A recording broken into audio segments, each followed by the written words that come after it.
So, jedenfalls habe ich Ihnen erzählt, das vom Dr. Zankel, und ich vermute, bin mir sicher, dass diese Million, die die Agensit GmbH gezahlt hat, die Million war, die der Bertl in die Stiftung des Freundes des Dr. Zankel zurückzahlen musste. Dr. Zankel sagt mir nicht, wer das ist. Ich habe gesagt, früher oder später wird das Zeug das aussuchen müssen. Sie haben gesagt, sie werden den Dr. Zankel fragen, ich habe Mails geschickt. Ich habe davon nichts mehr gehört von ihnen, weil sie offensichtlich der Dr. Zankel das bestätigt hat und sie halt nicht damit umgehen können. Und genau das habe ich auch erklärt. Das sind die psychosomatischen Folgen, dass wenn man Mitwisser ist und schweigt und man, so wie Sie, das jetzt wissen, ob Dr. Zankel, sie haben Dr. Zankel genauso gesagt, das ist ungesund. Und wenn ich das weiß und ich schweige, dann kann man sich selbst nicht belügen und dann entsteht ein hormoneller Konflikt und der führt zum Beispiel zu Krebs. Das ist eine ganz einfache Geschichte. Das ist genauso wie Doris Bieringer, wie ich sagen, Berichterstatter, stimmt, wenn er noch halber. Sie hat eine Serie des Voll Lanz geschrieben, da hat er einmal unbedingt mit einer ganzen Seite drin sein wollen, weil sie im Unterbewusstsein mit der Person Bernhard Lanz nicht umgehen konnte. Das Bernhard Lanz, ich habe 11 Kinder, die Situation meiner Kinder ist einfach so, wie man sich das vorstellt. Die sind nur Freude, keine Belastung, gehen in keine Schule, gehen einmal im Jahr zu den Prüfungen. Also das hat war es sinnvoll, so zu leben, wie ich gelebt habe. Ich kann sagen, ja, also von der familiären Seite und die zählt, ja. Aber trotzdem muss man klar sagen, den Bernhard Lanz, wie sich denn Sie oder andere vorstellen, gibt es nicht, weil stellt sich jeder einen anderen Bernhard Lanz vor, den aus See ins Land schauen. Das ist eine Kunstfigur, wo jeder seine Projektionen unterschiedlichster Art hineinprojiziert und das hat mit mir nicht wirklich was zu tun. Das ist so, da hat jeder ein Bild, aber jetzt kommen wir wieder zurück. Sie wissen jetzt, dass das mit der Million real ist, und jetzt kann es nichts tun. Weil einfach, genauso wie die Grundleitung nichts tun kann, weil der Hohenberg ist in einer Gesellschaft Partner von der Familie der Frau von Christoph Dichand. Genauso hat der Hohenberg eine Struktur geschaffen und das der Haselsteiner auch, ähnlich der B2-Loge, der sagt man, der Haselsteiner hat noch mehr Beziehungen und das ist ja auch verrückt, der Haselsteiner als großer Sponsor von Bäumen und Winziter von 2000 hat den Steuerzahler mit der Thermebad Gleichenberg so kostet, was nicht zahlt, ich glaube 12 Millionen hat die der Steuerzahler abzieht, das Land hat der Volksverzicht, also von 20 Millionen hat der Therme Gleichenberg eingesackt, die der Hohenberg zuerst mit ihm gemeinsam an die Wand geführt hat. Und es gibt keine Strafanzeige. Es gibt bei der Styrian keine Strafanzeige, es gibt bei der Esther keine Strafanzeige. Der Rechnungshofbericht über die Esther ist nichts anderes wie eine Anklageschrift ohne Namen. Fragt sich, warum steht da kein Name drin? Und das ist genauso bei dem Bürohaus in der Schubertstraße vor dem Erdler unten, der Schubertstraße 4 bei 36. Einen merken wir es nicht, andere kennen sie zusammen. Also da gibt es keine Anklage. Das wird der Hohenberg geschützt von Leuten, die sagen, es ist uns völlig wurscht, wer da an der Regierung ist. Ich nehme an, es ist der Sektionschef Pinacek, das bestreiten alle, aber es kann auch der Meister Jarowski sein. Es gibt dann noch einen in der Dienstaufsicht der Richter, der ist dann mit Elgele oben, so wird dann das im Ministerium, man vergisst den Namen immer. Ob es die wirklich sind, beweisen kann es nicht, aber es muss jemand auf der Ebene sein, der wie der Heinz Ober sagt, der unter mir Generaldirektor gesagt hat. Er sagt, wer unter mir Minister ist, mir auch wurscht, welche Regierung an der Macht ist, wurscht, wir machen eh was anderes. Und das sehen Sie jetzt sehr gut, was Sie gelesen haben mit den gefälschten Rückstandsausweisen. Gemeindeaufsicht ist nichts anderes, das ist der rote und der schwarze Parteisoldat, um der Schickhoff und der Schützenhöfer, die verteilen die Bedarfszuweisungen und schützen sich da gleichzeitig unter Korruption und Amtsmissbrauch geschützt, und wo es halt nicht geht, dann teilt man mit, okay, der Rückstandsausweis ist nicht okay, und schreibt dann in der Fußnoten, verweist auf Paragraphen und sagt nicht, bitte, es gibt keine Stundungszinsen, gleichzeitig einen Sammelzuschlag, oder es gibt keinen Verspätungszuschlag bei Grundsteuer, sondern man sagt, das braucht man nicht rein drüber, es gibt keinen Rückstand an Grundsteuern. Aber nach wie vor wird Exekution gefahren. Weil der Herr Bratnik und der Herr Kindermann, beide Hofräte, der Rot und Schwarz, stehen auf dem Standpunkt, genauso wie der Herr Magister Koch, auch Abteilung 7. Naja, wir sind wie im, sagen Sie nicht wie im Nazi-Regime, aber gleich, wir entscheiden, ob wir prüfen, nicht prüfen. Dass der Bürger kein subjektives Recht hat, sagen, prüfen Sie, ist ja keine Frage. Aber das heißt ja nicht, dass er nicht die Pflicht hat, zu prüfen, wenn er was weiß. Sondern er sagt, nein, unser Job ist, dass wir hier Bürgermeister, wenn sie kriminell und unredlich handeln, schützen, und nur wenn einer in Ungnade gefallen ist, dann, glaube ich, der Herr Sterner in Frontdorf oder der Herr in Flachern oder Hart, dann klagen wir an. Und dann gibt es auf einmal eine Anzeige von der Gemeindeaufsicht und die Wirtschafts- und Korruptionsstaatsanwaltschaft, der Herr Frosch, der Herr Schuster, der Herr Hohenberg, die offenkundig kriminell und korrupt sind. Das kann ich genauso sagen, wie ich sage. Ich kriege kein Verleumdungsverfahren, weil wir umsonst kriegen. Weil da müssen sie erheben, und damit will das Korrupte und Kriminelle und Abzuschauende gleich am Tisch und klar reisen mit diesem Rückstandsausweis, geht schon gar nicht mehr. Und das war natürlich die Ursache auch in der Voves Million, dass natürlich, ich meine, jeder kannte die, also ich nicht, aber die kannten die finanzielle Situation der Berner, und der Voves hat im Auftrag vom Hohenberg, dem Herrn Bürgermeister Madl, der überhaupt nichts mit der Rana zu tun hatte. Warum sollte der als rote Bürgermeister eine schwarze Anwälte nehmen? Die hat er vom Voves aufs Auge gedruckt. Und wenn du Rana nicht nimmst, dann kriegst du von uns kein Geld. Und dann einfach mal eine Erpressung, die ja genauso gelaufen ist wie diese Voves Million. Das ist alles dieselbe Schiene. Und da sagt der Belastungszeuge in der Causa krasser, ich habe gefragt, du warst der Minister, Präsidialchef und so weiter, warum hast du so ein Problem mit der Korruption? Ich würde eher annehmen, dass für dich Korruption zu deinem Geschäft gehört. Du weißt, einmal nicht Nein sagen. Und da zeigt man die Geschichte, dass er als der Dr. Zankel, der Gute, war beim Gemeindeverband der Sozialisten in der Obersteiermark tätig, als junger 1920-Jähriger, und war für 500.000 Schilling, das habe ich mir 500.000 Euro Druckaufträge zuständig. Und der Job war, das einfach der Leik abzugeben, und er hat aber Gegenofferte eingeholt. Und die Gegenofferte waren um 60.000 Schilling billiger. Dafür wollte er das halt mit dem anderen vergeben. Da hat der Chef gesagt, na, du hast halt der Leik abzugeben. Ganz einfach, gib mir eine Weisung, dass ich 60.000 Schilling nicht sparen darf. So mehr zu einer Weisung wie es kann. Davon hat er dieser obersteirischen Druckerei gegeben. Als er zu den Bürstenabziehen gekommen ist, wir wissen es noch, den meinen Leuten wissen, also als man den Vordruck quasi angeschaut hat, hat ihn der Firmenchef schon im Pensionsalter oder weit darüber auf die Seiten geholt und hat gesagt, na, wie machen wir das mit den 5%? Da habe ich gesagt, welche 5%? Ja, die 5%, die Sie als Provision zu kriegen. Ich habe gesagt, ziehst du von der Rechnung ab. Darin hat er ihn bekniet und hat ihm aufgezählt, wer alles in der SPÖ und in der ÖVP Provisionen nimmt bei solchen Druckaufträgen. Und das war dann eben einfach, nein, will ich nicht, aber das hat ihm dann gesagt, einmal dort nehmen und du bist immer dran. Und genauso einmal kommst du in das Revier vom Hohenberg oder Hadersteiner, wie die alle heißen, nicht unterschiedlich, und dann war's das. Nicht? Also da brauchst du nicht glauben, dass du rauskommst.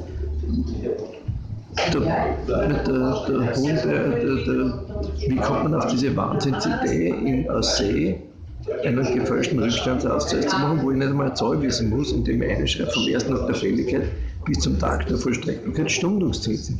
Und parallel an Zahlungszuschlag. Jeder Volltrottel weiß, dass das beides nicht geht. Also erstens nicht eine Stundung haben kann bis zur Vollstreckbarkeit, denn wenn es eine Stunde ist, gibt es keine Vollstreckbarkeit. Und dann schreibst du noch hinein Stundungszinsen am Vollstreckbarkeitstag. Also völlig offenkundig. Aber der Handwerk sagt, dann hat sie auf der Gegenseite, ich habe meine Kontakte zu Gericht, die Frau Minister Schiller ist Richterin beim Landesgericht, deren Vater ist der Freimaurer, aber Max und Freund vom Handwerk Banchier. Das ist, ich unterstelle nichts, aber das mit dem Nimbus, den der Hohenberg da verkauft, ist völlig klar. Wie kommt ein Dr. Pech auf die Idee, mit einem offenkundig nicht denkmäßig korrupten abzugleichen Rückstandshaus Exekutionsanträge zu stellen und nicht einmal zurückzuziehen, wo jetzt schon die Gemeindeaufsicht schreibt. Es kann kein Rückstand geben. Weil der Hohenberg sagt, brauchst du nichts befürchten. Die habe ich alle im Griff, die Justiz. Und das stimmt ja. Es passiert ihm nichts. Und das ist ja völlig, jeder, der heute sagt, der müsste schon dreimal eingesperrt sein. Aber es passiert nichts. Der Kultor und der Xander haben sich lieber verurteilen lassen, als wirklich, entschuldigen Sie, der Hohenberg hat das Geld gekriegt in seinem Bereich. Mit welcher Begründung wäre da eingesperrt? Warum holt Sie das Geld nicht von dem? Der gute Held, wenn ich ihn gefragt habe, warum holt sie das? Ja, ich kann den Hohenberg nicht so angehen. Keine Ahnung warum. Sie wollen so alle reden mit mir, sie reden mit mir. Ich denke mir, es wird dann eine Viertelstunde später nicht mehr mit mir reden, so wie Sie mich auch angeredet. Aber es reden alle mit mir. Das ist keine Ahnung, offensichtlich will man sich erleichtern. Oder auch der Hohenberg will reden. Der Hohenberg redet und sagt, das Geld für den Betrug am Waren aus offenen Linien der Weg Graz geholt. Das hat umgeschichtet. Jeder Mensch müsste sagen, entschuldigen Sie, warum Weg Graz? Was hat die Weg Graz? Wie kommt die Weg Graz, die keine liquiden Mittel hat, eine Kreditlinie für sowas zu wenden? Mit der Privatstiftung ist gleich die Hohenberg Privatstiftung. Das ist relativ einfach. Warum taucht auf einmal das Geld auf, wo der Bernhard gerade mitten in den Konkursvorbereitungen ist, wo er Millionen über die letzten 10 Jahre auf die Seite an sich gebracht hat, teilweise direkt, teilweise über seine Firmen in Ungarn und in Rumänien. Das klingt jetzt alles, jetzt hängt alles zusammen. Das ist ja nicht so einfach gestrickt. Ne? Das ist die Richter sagen, die Klage ist unschlüssig, wenn man es nicht ganz einfach darstellt. Aber die Situationen sind auf der einen Seite einfach, auf der anderen sind es komplex, weil die haben überall wie eine Krake sitzen, die überall drin. Das ist ja, und wie gesagt, ich habe Ihnen das mit der Bundesmillion gesagt, Sie wissen das vom Dr. Zankel, musst du uns mit dem wissen. So glauben Sie können es verdrängen, so glauben Sie können es vergessen. Das wird nicht funktionieren. Und das kann mir das einfach nicht. Ich bin aufgewachsen mit dem Rudolf Bartsch, das war ein Staatsanwalt, der ist immer gekommen und der ist auch vorzeitig gestorben. Der war ein anständiger Mensch, ich will immer zumindest eine kennen als Kind. Und der hat der Sohn meines Firmenpartners gemacht, der bisschen alles und ich konnte nicht entscheiden. Er hat 45 gestorben als Richter. Und jetzt ist mir dann mal eingefallen, dass mein Firmenpartner sein Vater gesagt hat, was auch mein Vater immer kritisiert hat, dass die Gerichtsgutachter lauter solche einfachen Gutachten machen, von denen Richter die Urteile abschreiben, die fachlich auch nicht vertretbar sind. Jetzt hat das natürlich der gute Helmut Bischinger genau gewusst, dass er da Unterlagen kriegt, die von dem sein Vater, der großen Experte im Maschinenbau war, der hat eine Patent entwickelt gehabt, die Friedmann-Einspritzpumpen. Das ist für Motoren, wo die große Leistung war, dass sie nicht in das Bosch-Patent gefallen ist. Jetzt gehört es auch zur Bosch dazu. Und Lille hat der Helmut gewusst, dass wenn ich da am Gutachter vertraue, im Konflikt zu dem stehe, was mein Vater mir sagt, dass man so einfach Gutachten, weil im Technikbereich nicht machen kann, dass die komplexer sind. Aber das ist trotzdem nicht so einfach, wenn es hier so ein klassischer Fall ist wie einen offensichtlich kriminellen Rückstandsausweis. Der macht ja keinen Sinn, wenn die Leute nicht korrupt sind. Warum? Das heißt ja im Volksmund wird der Amtsmissbrauch als Korruption bezeichnet. Die Korruptionsstaatsanwaltschaft ist erst ab 3.500 € Korruption, also wenn ein Geld fließt, zuständig. Wenn so lange kein Geld fließt, Amtsmissbrauch, kann man das alles lokal unter den Tisch kehren. Die Wecker ist ja auch nicht zuständig. Die Konflikte, die der Herr Sektionschef Binacek mit der Wecker ist, die sind ja kein Zufall. Das ist ja, entschuldige, wie blind muss einer sein, dass der Hohenberg nicht angeklagt wird wegen der Styrian in der Vorhebungen hat. Das Geld, entschuldigt, dass der für das daher 2,5 Jahre haben sie gekriegt, der Kulter und der Xander. Das hat er wer gekriegt. Und der das gekriegt hat, der lacht sich einen Hals versucht. Und zu sagen, die haben das nicht gewusst, und die sind das Beitragstäter. Das ist ja kein Thema, aber das ist eine schützende Hand. Das ist ja, wie der Hohenberg als Zeuge, als Partei ausgeführt hat, nicht das Gutachten in dem Betrugsprozess Wasner, das haben wir abgefangen. Das war ja eine einfache Geschichte. Die WKStA ist aufgrund der Mailing eingestiegen. Meine Vermutung, weil das die Möglichkeit war, den Hohenberg zu erwischen, ohne politisch gehindert zu werden, weil beim Wasner war politisch nichts dran. Alles andere, was der Hohenberg macht, Styrian, Airways, Narzissenbad, Therme-Gleichenberg, alles auch politisch. Und politisch waren wir auf der Meinung, ist er geschützt. Und da werde ich nie vergessen, dass dann das erste Zitat war, naja, und dann nehmen wir halt die anderen Sachen mit. Und die Taktik war, nicht der Staatsanwaltschaft herum zu sagen, dass das bei der WKStA anhängig ist, weil man gewusst hat, dass es dort einen direkten Draht gibt. Und der Staatsanwalt, der sich geweigert hat, gegen den Hohenberg einzustellen, innerhalb von weniger Stunden ersetzt wird durch einen jungen Staatsanwalt, der den Auftrag kriegt, Hohenberg ist einzustellen und gegen die und die anderen mundtot zu machen. Die Tagebücher sind alle geheim, aber das ist wie aus der Nazizeit, braucht man sie lesen. Und man sich wundern, was da drin steht. Das ist wie in der Nazizeit. Da ist kein Unterschied zwischen dem Tagebuch der Staatsanwaltschaft und den Strukturen der Geheimpolizei. Es ist kein Unterschied. Null. Also alles, was mich betrifft, was den Hohen betrifft, ist ein Weisungsakt, über den entscheidet der Herr Sektionschef Binacek und der Herr Minister Jirowski, und so wie jeden Furz. Also da braucht es nicht glauben, dass da irgendeiner drunter nur ein Wort sagen oder ein Papier. Und da gibt es dann so Geschichten, das ist ein Berichtsakt, da gibt es so unterschiedliche. Der eine, wo man zuerst vorschlagen muss und dann wird es genehmigt, und die zweite, wo man im Nachhinein berichten muss. Na, der Unterschied kann einfach, im Nachhinein muss man berichten, ob man das, was informell da hier zuvor besprochen worden ist, was der Gegenstand dieser Besprechung, Binacek und WKStA, aber ob das auch tatsächlich so gemacht wurde, das berichtet man dann. So quasi hat man das erfüllt, was hier von einem erwartet worden ist. Ob davon die Beförderung abhängt und ob er dafür von oben nach Graz kommt oder nicht, weiß ich nicht, keine beurteilen. Aber das ist natürlich alles nicht einfach, aber durch die Mailings war natürlich auf einmal ein Mörderdruck da, weil diverse Staatsanwälte und Richter und andere das zum Anlass genommen haben, ja, Aufklärung zu verlangen. Also wurde dann auf die Beschwerde des Hohenbergs gegen die Fortführung des Strafverfahrens das LG für Strafsachen Wien hineingeschrieben, besteht ein öffentliches Interesse an der Aufklärung.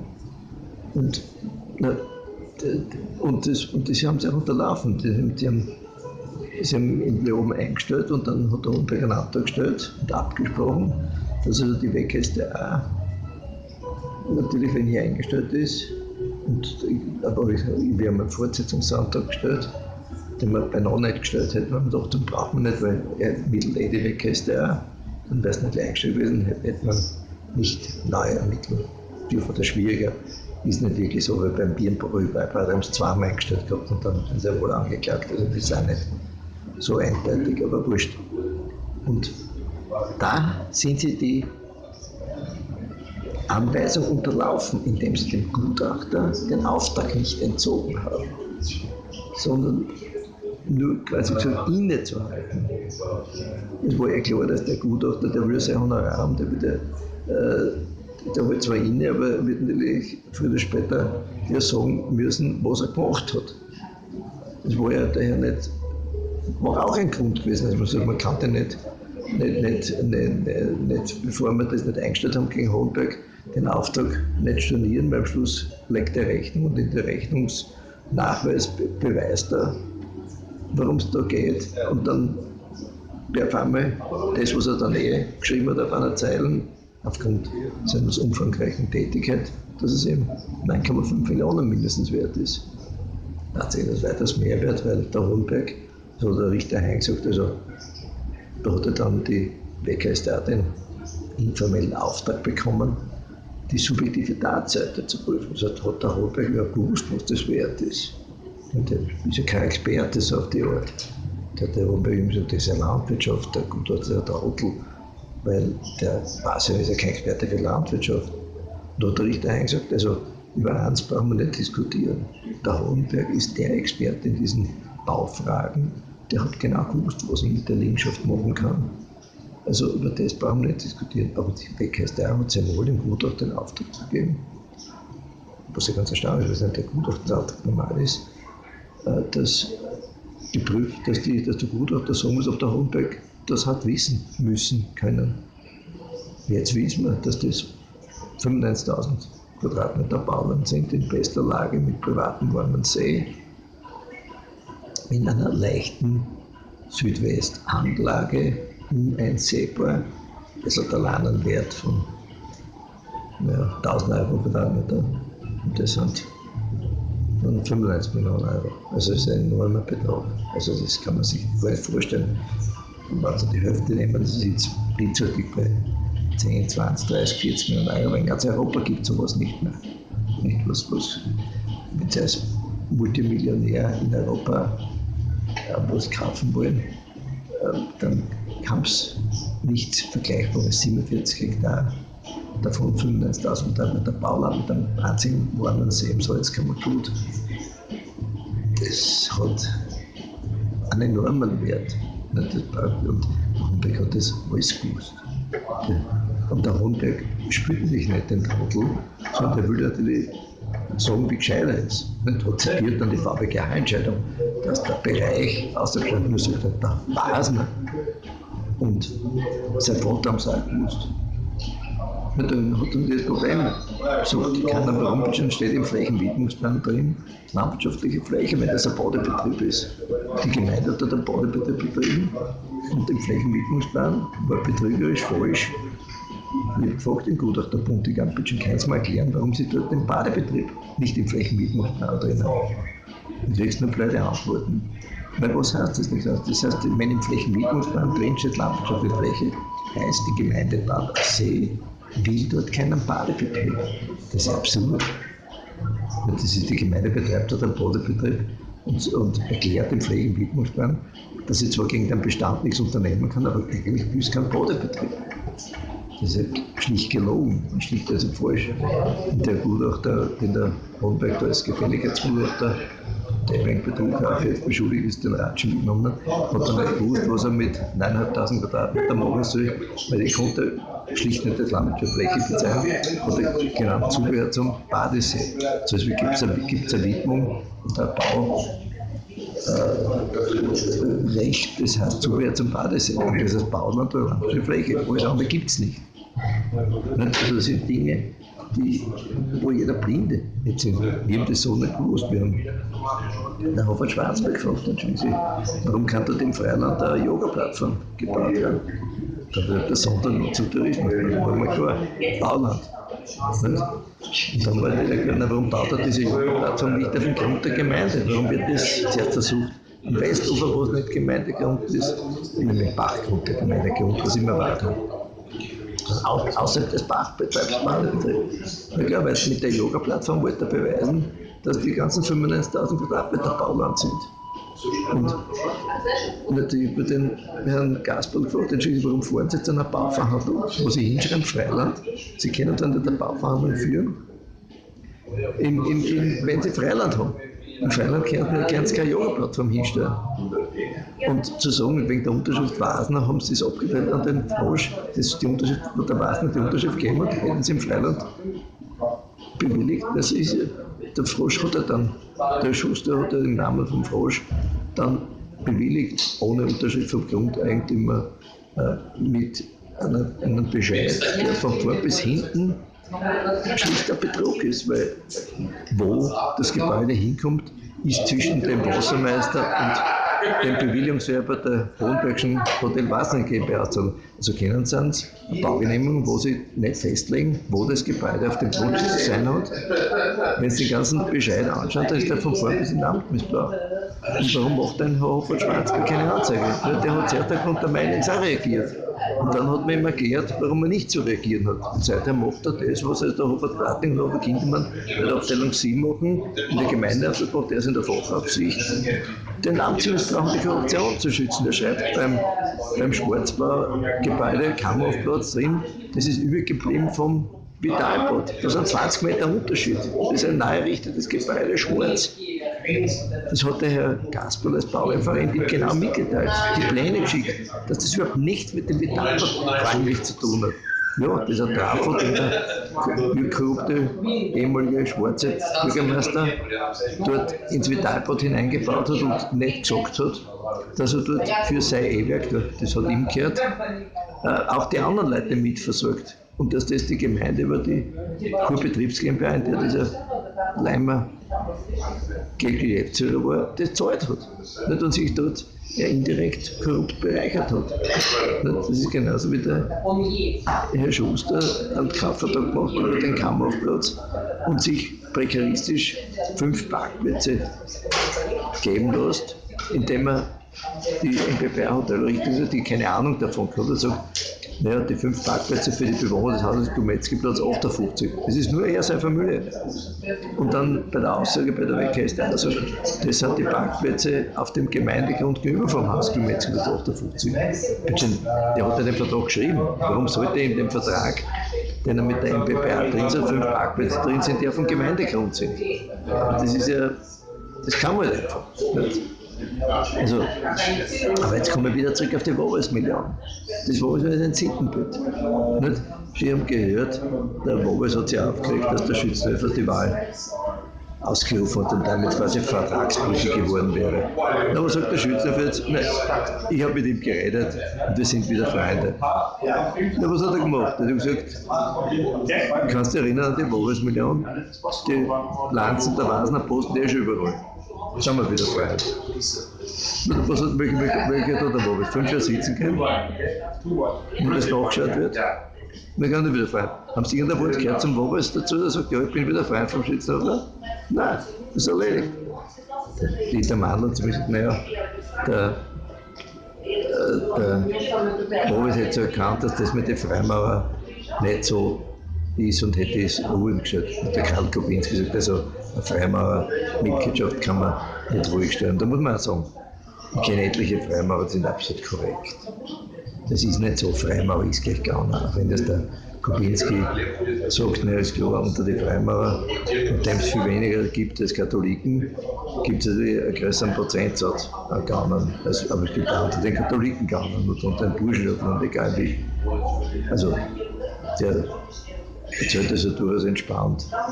Aber nochmal, ich komme auf das zurück. Sie wissen jetzt, dass die Million der Bertl aus einer Stiftung eines Vereins der Zankel genommen hat, in die Styrian gesteckt hat und aufgrund, dass ihm der Freund das Messer angesetzt hat, hat gesagt, ja, wenn es nicht ist, notversteht vom Strafrecht, der die Million wieder zurückgezahlt hat. Wie? Woher? Der Bertl, der Prof, der Walter Million, das sind keine Million zurück. Das sind Leute, die geben kein Geld her, die schenken kein Geld her. Das ist kein Thema. Aber die Million muss woher kommen sein. Und eins wissen wir, jetzt hat der Flecker, also im Schwimmen angefangen, hat sie mit mir getroffen. Also die mit 400.000 Euro wollten sie das mit ihm machen. Und er hat gesagt, nein, macht er nicht. Und der hat mir das erzählt, wie das läuft. Und warum redet der roter ehemaliger Landesrat mit dem bösen Bernhard Lanz? So wie sie. Aber der hat sich mit mir getroffen, im Café aus Gino, jetzt heißt Chefness, am Dommelplatz, weil er mir das sagen wollte, wie das läuft. Und auch der Professor Schauer, der hat meine Prüfung gemacht. Und so, naja, das weiß er wirklich nicht. Wenn das die Bedarfszuweisung ist, weiß er wirklich nicht. Und der Schauer sagt halt, naja, das ist halt alles verrottet geworden. Das ist, und der sagt auch, der Schickhofer kann sich es nicht lösen. Das ist verständlich. Die wissen ganz genau, dass die SPÖ sich so ausrottet. Und es ist halt der Zufall, dass jetzt gerade aufgrund dieser Welle der Schützenverein halt oben schwimmt. Aber da hat sich keiner thematisieren, weil jeder will eine Koalition machen, jeder will dabei sein. Und die Medien, ja, die kennen nichts. Und der Herr Fleischacker hat mit mir geredet darüber. Ja, so lange mit mir geredet, so wie Sie, bis er draufkommt, das ist wahr, was ich sage. Dann war es aus. Es wird kein Wort mehr geredet. Die wissen, wo die Macht wohnt. Nur wenn Sie, ich habe 11 Kinder, bin über 70, wovor soll ich mich fürchten? Wenn mein Leben morgen aus ist, nichts zu verlieren, nur zu gewinnen. Meine jüngsten Kinder, besonders 1,5 Jahre alt. Ich habe seit dem 66. Lebensjahr ist mein jetzt drittjüngster Sohn auf die Welt gekommen, genau in Hausgeburt.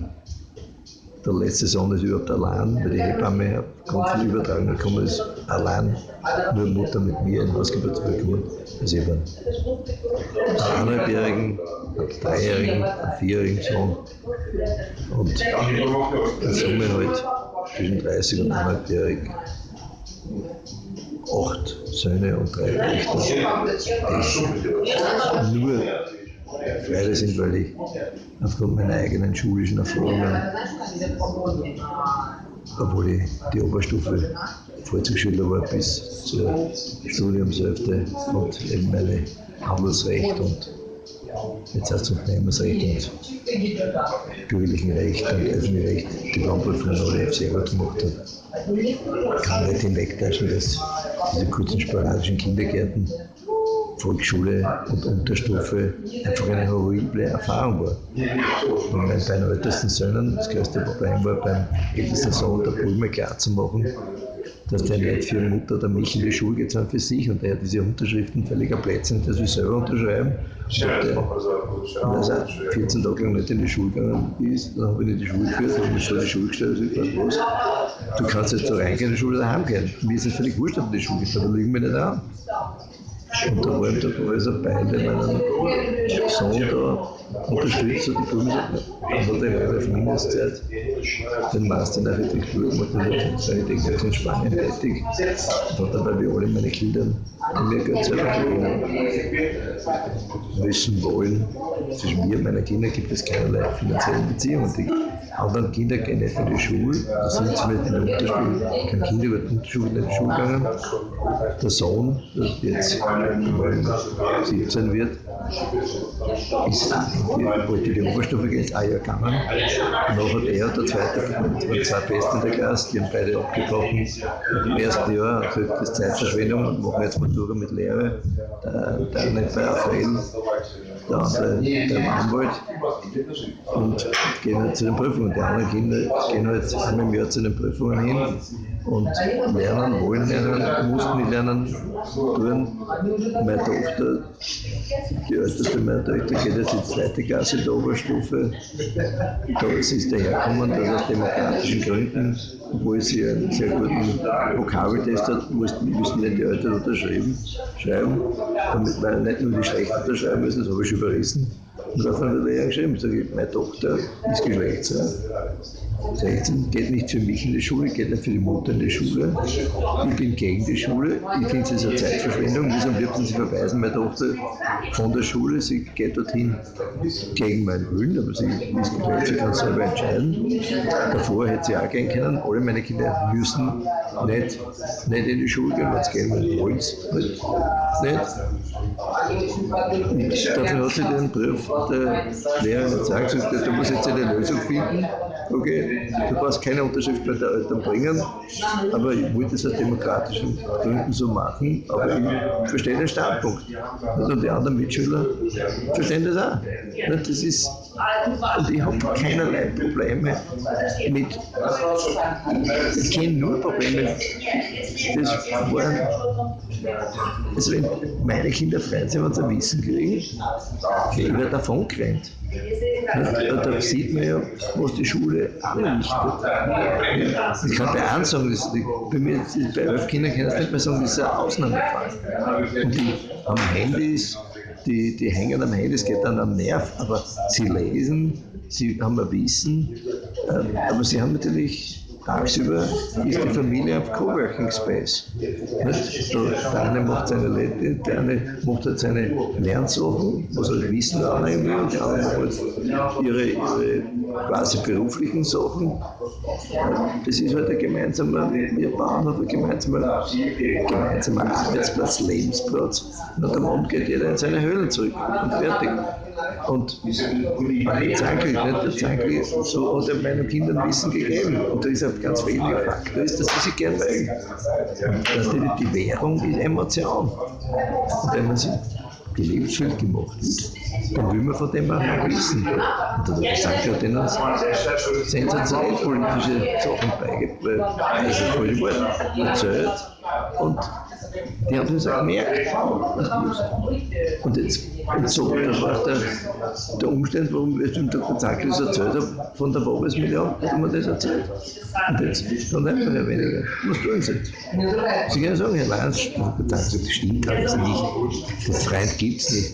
Das glaube ich nicht, dass das Freund gibt. Da hätten wir schon längst zugeschaut. Was machen Sie jetzt?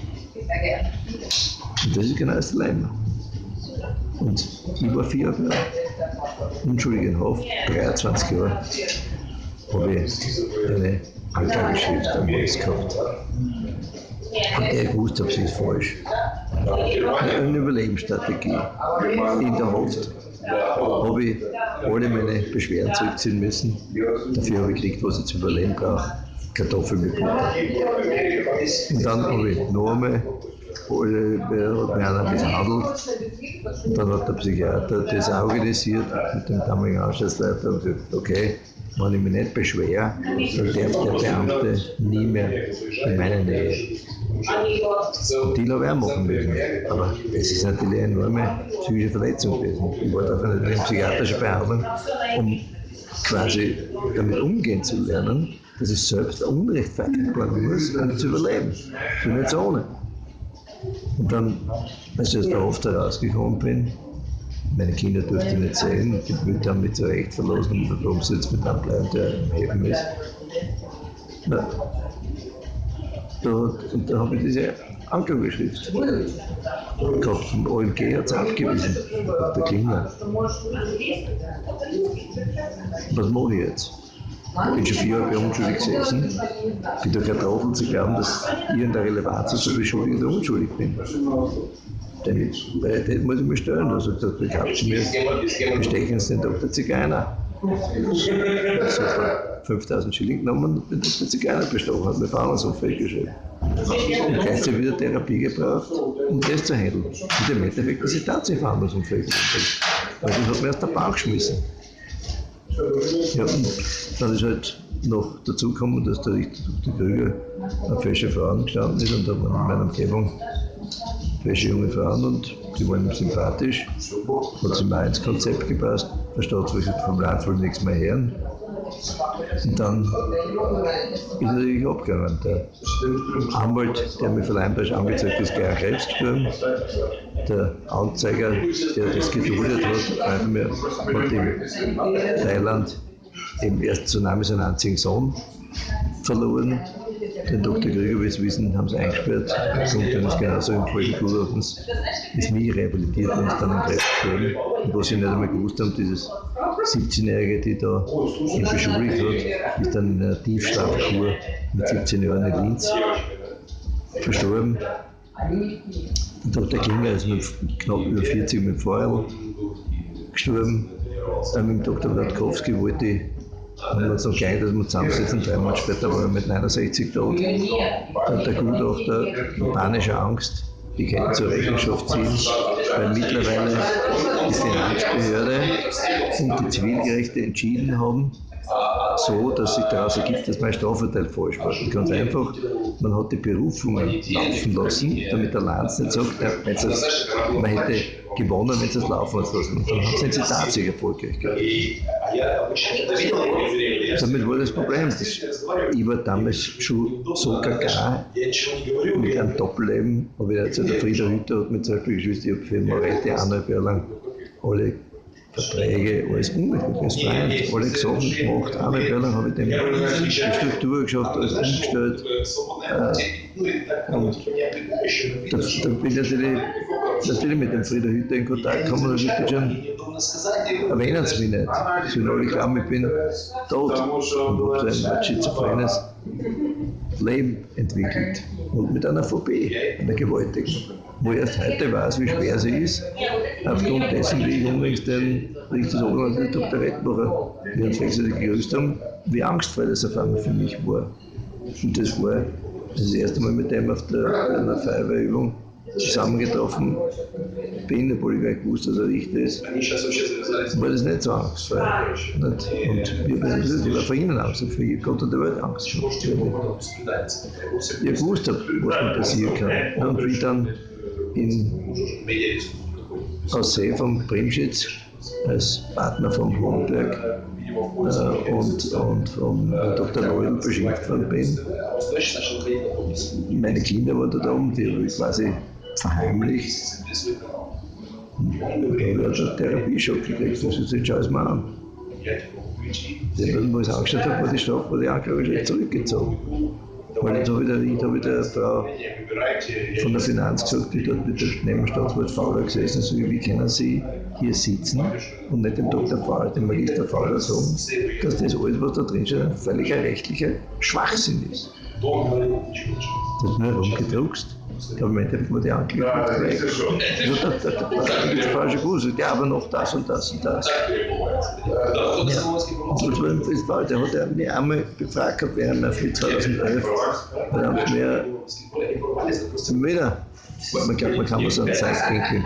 Und da hat der Prof vom Magister mich einvernommen, weil ich war nicht in der Lage, zu Gericht oder Staatsanwaltschaft zu gehen.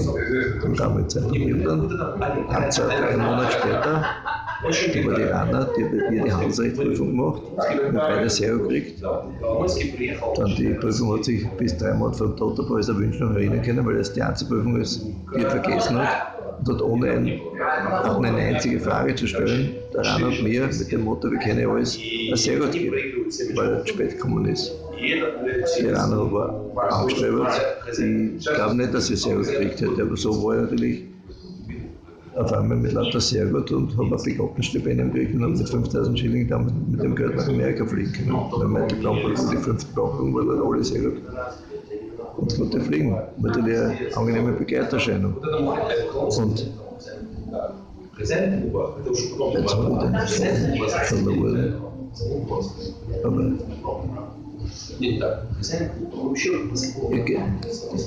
ja, genau, da treffe ich die C dann auf einmal.